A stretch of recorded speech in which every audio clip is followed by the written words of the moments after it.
እዚህ ታስሬ አንተ 2 ቀን በስቶብህ ነው? ምናልባት እኮ ወር 2 ወር ልታስር ትችላለህ። የኔ ልጅ አባት የለህም? ምን አገባህ? ቦልድ እኮ አደርሳለሁ። እንዴት እንደዚህ ታደርጋለህ? ይሄ ስራዬ ነው።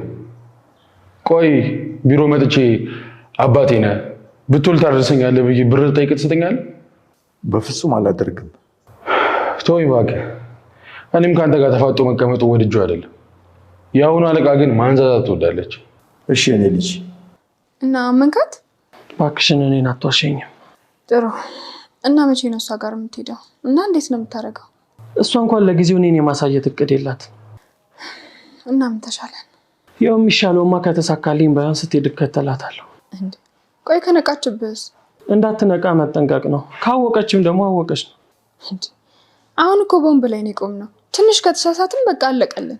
ይህንን ሚስጥሯን ከነገረችኝ መቼም ምንም ያለን የምታደርገው ነገር የለም። አደራ ዳኒ፣ አደራ ችግር እንዳይፈጠር። ለእሱ አታስቢ፣ ግን ባይሆን ካሌብን አስጠንቅቂ። እሺ። እኔ እኮ ግራ የገባኝ ህግ ባለበት ሀገር ለምን እንደዚህ እንደምንለማመጣቸው። ምክንያቱም ምን መሰለህ ካሌብ፣ ምናልባት አባዬን የያዙ ሰዎች ላይ ልንደርስ እንችላለን፣ ግን አባዬን ካጣነው በኋላ ነው የሚሆነው። ሁሉም ነገር በጥንቃቄ ይሆናል። ይቅርታ አድርግልኝና ካሌብ፣ ይሄ ነገር ሳይጀመር በፊትም አልተጠነቀቅክም። አሁንም በአባዬ ቁማር ባታሲዝ ባይ ነኝ። እሺ፣ እሱም ላይ ደርሷል። ያለበት ድረስ እስክትወስደው እየጠበቀ ነው። ቦታው ከታወቀ በኋላስ? እሱም እንደሚያደርግ እስካሁን አልታወቀም። ግን ካሌብ፣ ይህንን ሁሉ ጊዜ ታግሰን አሁን ትዕግስት ባናጣጥር ነው። እሺ፣ ለመታገስ ሞክራለሁ። ብትናገሪ የራስሽ ነው ችግር ውስጥ የምትከቺው። ችግር የለውም አልኩህ እኮ። ደግሞ በትንሽ ብር ያሽኝ እኮ። ወይ ብር ጨምሪ ወይ ቶሎ ተፋጪ። አለቀ እኮ እሱማ። ምግብ ይዘሽ ነይ።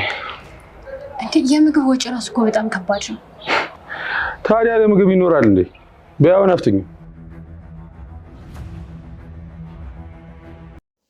ዳኒ ለኤደን ቃል በገባላት መሰረት እስከ ዛሬ ላጠፋው ጥፋት አሁን ግን አባዬን አስፈትቼ ቃል እገባልሻለሁኝ፣ አንቺም ይቅርታ እንድታደርጊልኝ ቃል ግቢልኝ፣ የእውነት አሳይሻለሁኝ፣ አላሳፍርሽም ብሎ ቃል ገብቶላት ነበር። ቃል በገባው መሰረት እንግዲህ ቲናን እያስመሰለ እየተጠጋት ነው። በአሁን ሰዓት ላይ እሷን እያውጣጣ ያገኛትን መረጃ ለትሁት እያቀበለ ይገኛል። እንግዲህ ትሁት ሙሉ በሙሉ አምነዋለች። ነገር ግን ካሌብ እያመነው አይደለም። ምክንያቱም ትሁትን ራሱ ትሁት እየተታለልሽ ነው፣ እየሸወደሽ ነው፣ ከእሷ ጋር ነው የሚሰራው ይሄ ልጅ ቢላትም፣ ነገር ግን ትሁት እባክህን ካሌብ አንተ እንኳን ተረጋጋና እንመነው። ዳኒ ምንም ገንዘብ ቢወድ ነገር ግን በሰው ህይወት የሚረማመድ አይደለም። እሱ ፍላጎቱ ገንዘብ ነው እና እሱን አታስቀይመው። እሱ የሚለንን ነገር እንስማ። እየተከታተላት ነው አባዬ። እሷ እንዳሳገተችው ደርሶበታል። አሁን እሱን ለማገኘት እስከ ዛሬ ድረስ አላገናኘችውም። ከአሁን በኋላ ግን የምትሄድበትን ሁሉ እከታተላታለሁ ብሏል ስትል እና ተተከታተላት በኋላ አባዬን ቢያገኘው ምን ሊደረግ ነው ሲል እሱን እዛ ሲደርስ እናስብበታለን። ለአሁን ግን እባክህን አታስቀይመው ስትለው እሱም እሺ በማለት እንግዲህ ትሁት የምታደርገውን ዳኒ የሚያደርገውን ሁሉ እየነገራት ነው። እንግዲህ ቲና ማንም አላየኝም ብላ ከቤት ማንንም ሳታሰማሽ ልክ ብላ በምትወጣበት ሰዓት ዳኒ ተከታትሏት አለችበት ድረስ ሄዶ አባዬን ካገተው ሰውዬ ጋር ስታወራ አይቷቸው ነበር። እንግዲህ ያገታቸው ሰውዬ ምግብ እንፈልጋለን ምግብ አምጪ ባላት መሰረት እሷ ምግብ ልታመጣ በሄደች ሰዓት ዳኒ እዛው አለበት ድረስ ተከታትሎ ሄዶ ከአባዬና እንዲሁም ታጋቹ ጋር ፊት ለፊት ተገናኝተዋል። ሰላም ሰላም፣ ውድና የተከበራችሁ የቻናላችን ቤተሰቦች እንኳን ሰላም መጣችሁ። ለዚህ ዩቱብ ቻናል አዲስ የሆናችሁ ላይክ፣ ሸር፣ ሰብስክራይብ በማድረግ ቤተሰብ እንድትሆኑ እያልኩኝ እንግዲህ ትሁት እና ዳኒ አንድ ላይ ሆነው ባቀዱት መሰረት ዳኒ የካሌብን አባት የሚገኝበትን ምንጭ እያገኘው ነበር። በባለፈው ሳምንት ያቆመው ቲና አባዬ በህይወት እንዳለና እንዳሳገተችው ስትነግረው እሱም አብሽሪ ምንም አታስቢ፣ እኔ አለመግደሌ በራሴ እጅ አለመሆኑ ነው እንጂ ያናደደኝ እኔ ከአንቺ ጎን ነኝ ሲላት ሲያውጣጣት ነበረ።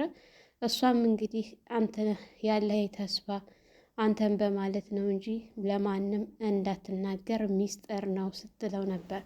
እሱም እሺ ብሎ እንግዲህ ለትሁት ሄዶ የካሌብ አባት ያሉበትን ቦታ ሄዶ ሲነግራት ትሁት በጣም ደስ ብሏት ነበረ። ያው በለቅሶ የታጀበ ደስታ ነበር። ነገር ግን አሁን ለካሌብ እንዴት ብለን ነው ይህን ነገር የምንነግረው?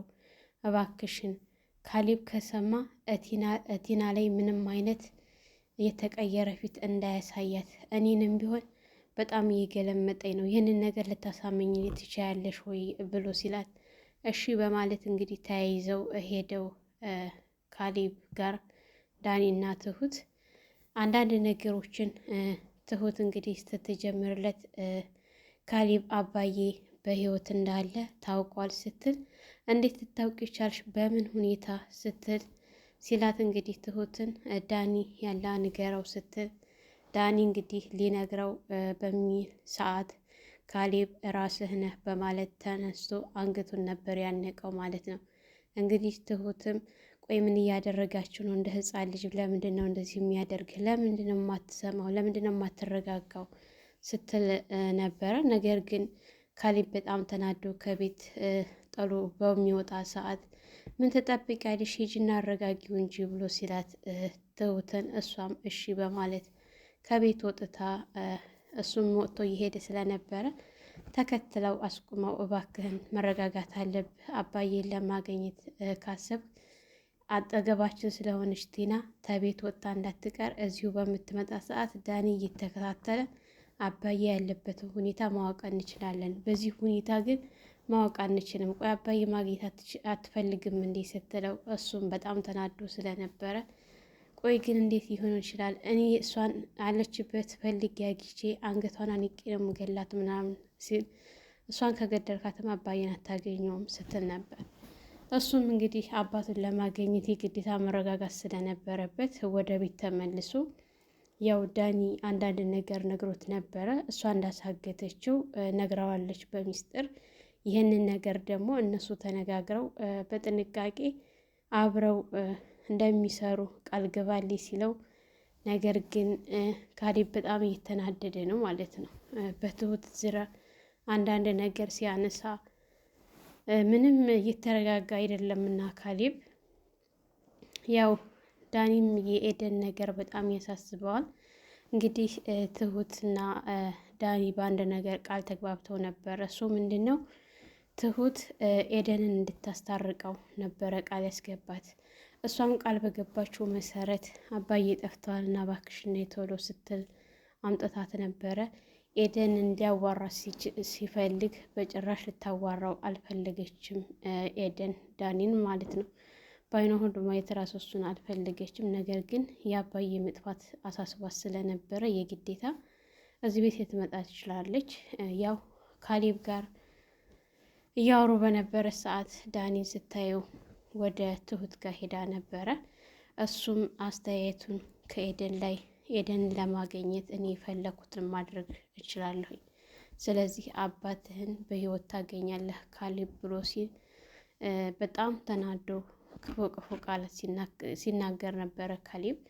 እንግዲህ እኔ በሚስቴ ቀልድ አላውቅም ብሎ ሲለው ማን በሚስቱ ቀልድ ያውቃል ብሎ በጣም ተናዶ እስከ ዛሬ የደበቀውን ሁሉ በአንድ ጊዜ ዝግዝግ ሲያደርግ አንተ አለህ አይደል እንዴ አባዋራ ቤት ገብተህ የሰው ትዳር ላይ የምትማግጥ፣ በገዛ አልጋዬ ላይ ከሚስቴ ጋር እኮ ስትማግጥ ሁሉንም ነገር በአይኔ በብረቱ አይቻለሁ ብሎ ሲለው ዳኒ በጣም ደንግጦ የሚለውን ጣፍቶት ዝም ነበር ያለው። ካሌብም እስከ ዛሬ በሆዱ አፍኖት የነበረውን በሙሉ ተናግሮ ነበር ዘፍዝፎ እየሄደው ማለት ነው። በጣም ታፍኖ የታመቀ ነገሮችን አሁን ላይ ከውስጡ እየወጡና እየፈነቀሉት ይገኛሉ ካሌብን።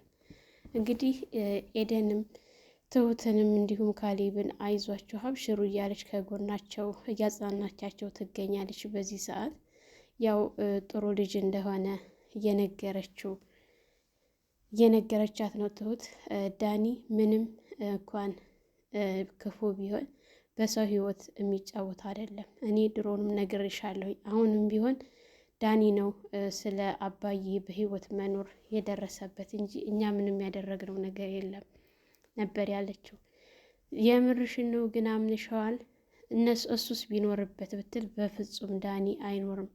ትሁት ናት ቲና ናት ይሄን ያደረገችው እንጂ ዳኒ ይሄንን አላደረገም። እየደበቀችው ነበር ግን እያውጣጣት ይገኛል። እሱን አሁንም የደረሰበት እና እሱ መጥፎ አይደለም ችግሩ ገንዘብ ብቻ ነው እንጂ ስትላት፣ አሁንም ቢሆን እኔ ለአባዬና ለእናንተ ብዬ ነው እንጂ አይኑን ማየት በጣም አስጠልቶኛል ስትላት ነበረ። ኪችን እንግዲህ ዳኒ ወጣ ብለው ተያይዘው ወጥተው ካሌብ ጋር በምታወራ ሰዓት ኤደን ካሌብ አይዞህ አብሽር አባት ይገኛል ይኖራሉ በህይወት አታስብ፣ ቀኑ ቢረዝምም ግን አባትህ በህይወት በሰላም ወደ ቤታቸው ይመለሳሉ ስትል ብለሽ ነው ሲላት፣ አዎ አብሽር እያለች እጁን ስትይዘው እንዳጋጣሚ ዳኒ ሲገባ እጅ ለእጅ ተያይዘው ስለነበረ ዳኒ በጣም ተናዶ ካሌብን ተንስቶ ነበር የደበደበው። ካሌብን ዝም ብሎ ነው ያለምንም ነገር አንገቱን ያነቀው ማለት ነው። በጣም ነበር የደበደበው። እንግዲህ ትሁትና ኤደን እነሱን ከገላገሉ በኋላ ከቤት ወጥቶ ነበረ ዳኒ። አብሽር እያለችው ነበረ ኤደን። ትሁት ቆይ ለምን አትረጋጋም ካሌብ ብላ ስትለው፣ የምረጋገበትና የማስረዳበት እኮ ጊዜ አልሰጣኝም ዝም ብሎ እኮ ነው የመታኝ ስትል ሲላት ነበረ ማለት ነው። ያው ኤደንም በጣም ተናዳበት ስለነበረ ዳኒ ከፊት ከቀደም ብሎ ወጥቶ እሷም ከተል ብላ ልትወጣ ስትል በር ላይ ተገናኝተው ሰላም እንኳን ማለት አልፈለገችም። እኔ እዚህ ቤት ስመጣ እኔ ስወጣ አንቺ ትመጫለሽ የኔ ነገር እየጠበቅሽ ቆይ ግን ለምንድን ነው ምናምን ብሎ ሲላት፣ እየመጣው ነው አንተ የት ነህ? መገኛ እኮ የለህም ስትል ነበረ ማለት ነው። መገኛ የማዚ ነው ግን ችግሩ እኔ ስወጣ ነው አንቺ የምትመጪው ብሎ ሲላት፣ ያው አንዳንድ ቢናደድባትም እኔ የገንዘብ ማጣት ክፉ ሊያደርገኝ ይችላል እንጂ በሰው ህይወት ግን እምጨክን አይደለሁም። ይሄ ነገር ደግሞ ያለሁበት ከመሰለሽ እኔ የኔ እጅ ያለበት ከመሰለሽ አባዬን ካለበት ቦታ ቴናን ተከታትዬ አስወጥቼው ሳመጣው ያኔ ታምኛለሽ፣ ብቻ አንቺ ቃል ግቢልኝ ሲላት ነበረ። እሷም ያው የግዴታ አባዬ መለቀቅና መፈታት ስለነበረባቸው እሺ ብላ ቃል ገብታለታለች። እሱም እንግዲህ በደስታ ብሎ ነበረ። ያው ደስ ስላለው ወደ ውጭ ወጣ ብሎ ከቲና ጋር ወደ ውጭ እኮ ከወጣን በጣም ቆይተናል፣ ለምን ተገናኝተን ሻይ ቡና እንልም አንድ ቀን ለምን ራት አንበላም ሲላት ነበር። እሷም በደስታ ነበር ያለችው። እንግዲህ ወዳለበት ቦታ እየሄደች መንገድ ላይ ሲገናኙ ና እንሂድና እንጠጣ ስትለው እያለ ያኔ ትንሽ አቅማምቶ ነበረ ገንዘብ ስለሌለው ማለት ነው። አንተ እኮ ነው ያልከኝ ግን ደግሞ ችግር የለውም እንሂድ እንጠጣ፣ ግን እኔ ነኝ ምጋብዝህ ብላው ነበረ በደስታ። ምክንያቱም እሷ ያው እዚህ የቀጠረችው ሰውዬ ጋር ሄዳ በደስታ ነበር የተመለሰችው ገንዘብ አገኛለሁ ብላ ማለት ነው። የካሌብ አባት ግን መሬት ከፍ ሰማይ ዝቅ ቢል ለእሷ ገንዘብ እንደማይሰጡ ተናግረዋል። እንግዲህ ያገቱትን ሰውዬ እባክህን የኔ ልጅ እጄን ልቀቀኝ፣ 2 ቀን ሆነኝ እኮ እስካሁን ድረስ እጄን አልለቀቀኝ ምናምን ሲል፣ ዝም ብለህ አርፈህ ተቀመጥ፣ ምናልባች እኮ 2 ወርም 3 ወርም ልትታገት ትችላለህ እንደዚሁ ታስረህ ብሎ ሲለው፣ ደግሞም ካልሆነ ልትሞትም ትችላለህ። ቆይ ግን አንተ ለምንድን ነው የምታደርቀን? ለምን የተባልከውን አትፈጽምም? ሲል በፍጹም ሲል ነበረ።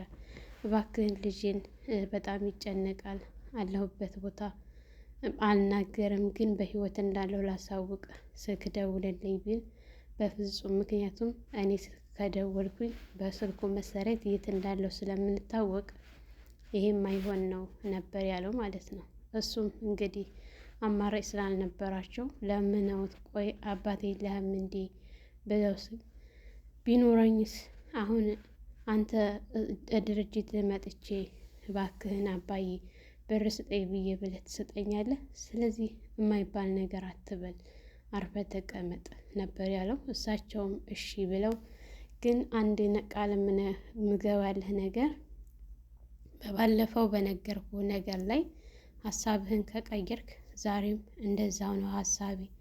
ለምን አንተ የምትፈልገውን ያክል ገንዘብ ሰጥቼ እኔን አትለቀኝም?